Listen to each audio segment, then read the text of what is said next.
Automobilista 2 have released their August 2022 development update, and with it, they say, is going to be their biggest update so far, update 1.4. And we're going to just take a pretty quick look at what the development update says, because there is quite a bit to digest here. And basically, they're saying how things were held back and they weren't quite ready to release the update earlier. So they held it back so that everything matured properly through development.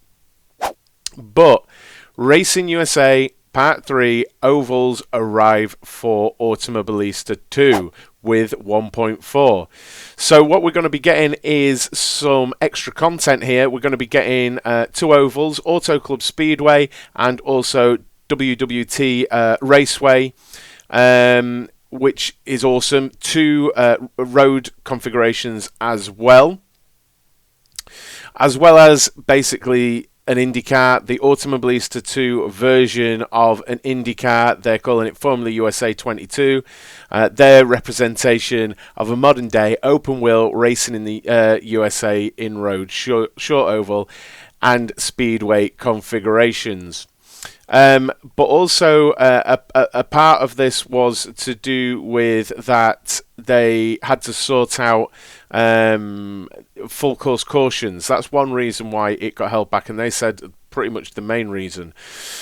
But Racing the USA Part 1 and 2 also receive a boost with this new release. The famous Daytona 2.5 mile tri-oval will be added to Racing USA Part 1, while Formula USA Gen 1 to 3 from Racing USA Part 2 will now also feature oval and speedway configurations, which is very, very cool indeed. Now, I'm super interested in this oval content, really, really interested, in fact, because I can't think of a top-end sim right now, maybe iRacing actually, because I haven't checked it in a bit, but a top-end sim right now that does AI on ovals really well.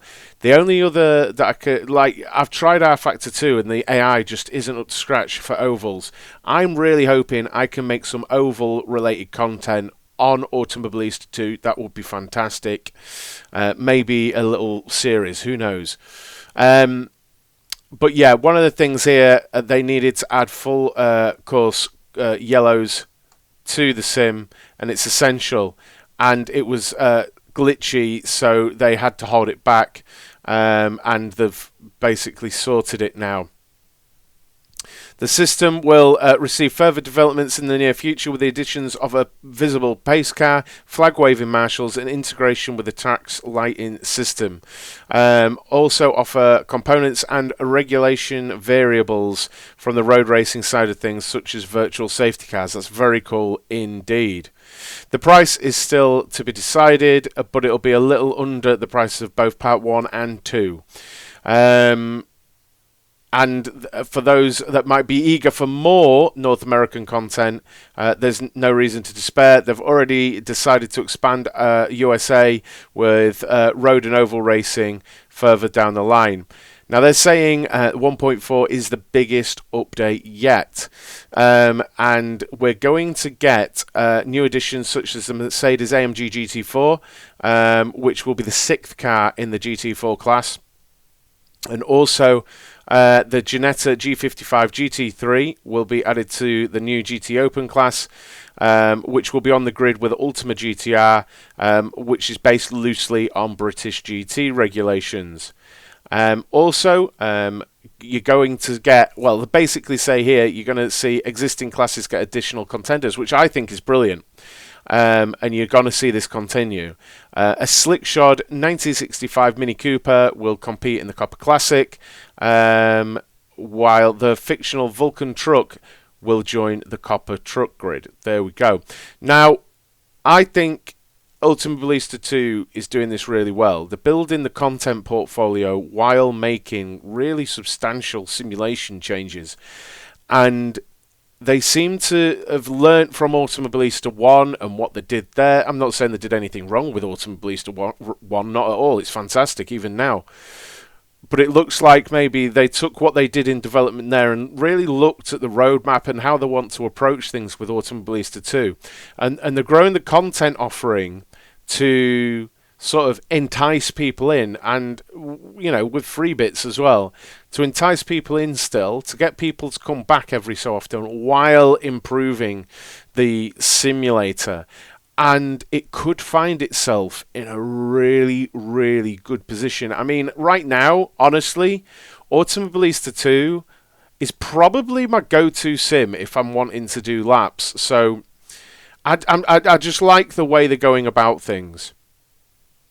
Copper Truck, incidentally, is one of the series receiving most attention for 1.4, with revised tyre, engine, turbo, and suspension physics. Massive physics overhaul continues. We're going to have tyres where they're going to be sorting out thermodynamic revisions. They're going to be looking at because they already have looked at some tyre carcass stuff, but thermodynamic revisions, correcting inconsistencies with tyre behaviour into and out of its operating windows. So maybe, I don't know this, but maybe if you got into a slide, maybe it went off a cliff with grip, or it didn't go off enough of a clip, or it wasn't consistent in its behaviour. But on the topic of tyres, several have received medium and hard tyres, or hard tyres, to properly represent the series in real life. Engine and drivetrain development, revising engines, covering torque and compression curves, inertia, turbo models, fuel consumption, heating and cooling rates, and associated wear rates. They found fixed a bug in restrictor code, which caused naturally aspirated and turbocharged engines to be too wide apart in performance at high altitude in some classes. So they sorted out the balance of performance on GT3 and GT4 in those cases. Track physics. Substantial revisions to live track presets, covering the level of existing rubber within each live track preset and the way each track progresses over time on and off the racing line. And they've also added custom parameters per track, which allows to simulate specific track properties such as quality of tarmac, maintenance regularity, and dirtiness levels, which is really interesting. You might go to a much lesser used club circuit, say Cadwell Park. It's not that disused, but you know what I mean. It has events going on. But compared to Silverstone, I should imagine Silverstone has more going on. And you might get different levels of maintenance and things like that. So it drives differently.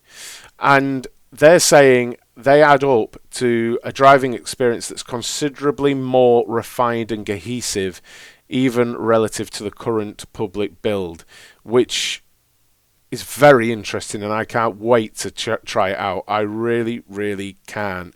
And then they go on to explain the reason that they've been able to do this is because their development team on physics has moved from 1 to up to 5 people. And advanced damage modelling, they've sorted out. Another cool physics development is the advanced damage modelling, with the addition of engines and tyres to it. So it's going to matter how you treat your engine and tyres. With engines, they're working on a variety of different failure modes, ranging from misfires to coolant leaks and outright sudden engine failures. Can't help it, I love that. If I was running a league on Automobilista 2, that would 100% be in there, so long as it wasn't random and it was down to driving style. That would be in there. 100% I'd have that in there. I'm not even kidding. And it'll affect players and AI alike. It doesn't stop at random failures related to general reliability. With AMDM, there's an element of uncertainty that exists in the reliability of real-life materials and components. For example, right now, engine wear and temperature are live variables that can be gamed to a certain extent. You could, for example, calculate that 50% engine wear from running it too hot in a 30-minute race still offers plenty of headroom. But what if by pushing these limits, you also raise the probability of something going wrong, like a leaking coolant that doesn't cool your engine enough? AMDM may force you to decide between playing a little safer or taking extra risk for that extra bit of performance. And that is interesting because you have the temperature metrics and you can keep an eye on those things in proper sim racing. On the tyre front, limited tyre sets are currently being worked on and are planned to arrive with 1.4. Fantastic. With the option to restrict the number of tyre sets you can use over a weekend. So that's fantastic. So that's mega for me. Time trial of the week is coming back. It's not a thing I ever did, but if you used it, then that should probably be enough news for you there. Other notable 1.4 developments. With the game now supporting alternative configurations of the same car to be used, different types of tracks, they've also been able to add low aero packages for cars from F Classic up to the F Ultimate Gen 2. This makes them more appropriate looking, but also offers a more suitable setup. So that is pretty cool indeed. They've wanted and added driver-specific outfits and helmet liveries, and that's been added as well. Audio has been improved to use more F-mod resources and better reverb effects. I really like the sounds in Automobilista too, so...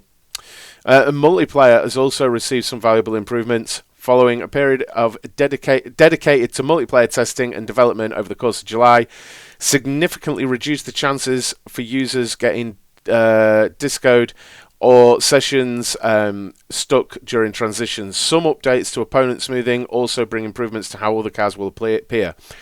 More to come in this area beyond 1.4, so that sounds like netcode and also just general stability, which is always welcome.